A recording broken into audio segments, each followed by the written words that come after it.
দর্শক আসসালামু আলাইকুম। সংসদ সদস্যদের মাসিক বেতন অন্যান্য সবকিছু মিলিয়ে 1,57,500 টাকা। বার বলেছি, বঙ্গবন্ধু আমারও পিতা, আপনারও পিতা, সবারই পিতা।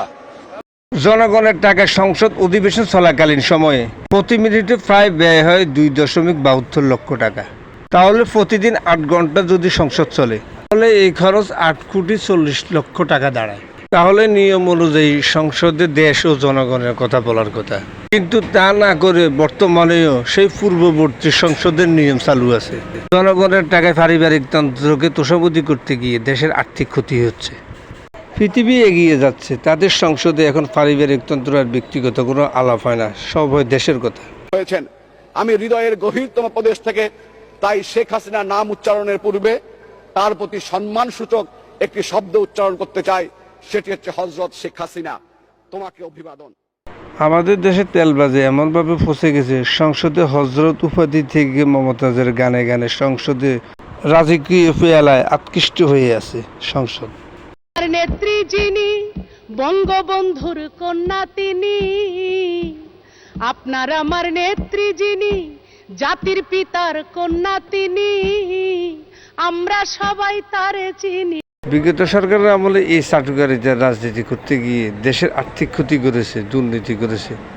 চাটুকাররা নিজেদের স্বার্থে দল বা ব্যক্তিকে প্রাধান্য দিতে গিয়ে শেষ পর্যন্ত দলটিকে ধ্বংস করে দিয়েছে। আমরা সেই রাজনীতির অবসান চাই। আমরা এমন রাজনীতি করতে চাই যেখানে শুধুমাত্র কোনো ব্যক্তি বা পরিবারের স্বার্থ সংরক্ষিত হবে না, রাজনীতি হবে মানুষের পাশে দাঁড়ানো, জনগণের কথা বলা। আমরা চাই এমন বাংলাদেশ গড়তে যেখানে মানুষ বলবে না। জিয়া পরিবার থেকে মানুষকে মুক্ত করার ঘোষণা।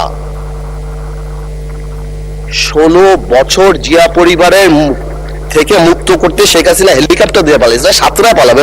স্পিকার বলে কি? জিয়া পরিবার মানে বাংলাদেশের গণতন্ত্র, জিয়া পরিবার মানে বাংলাদেশের স্বাধীনতার ধারক বাহক, জিয়া পরিবার মানে বাংলাদেশের স্বাধীনতার ধারক বাহক। এখন জিয়া পরিবার মানে গণতন্ত্রের এখন কেন্দ্রবিন্দু।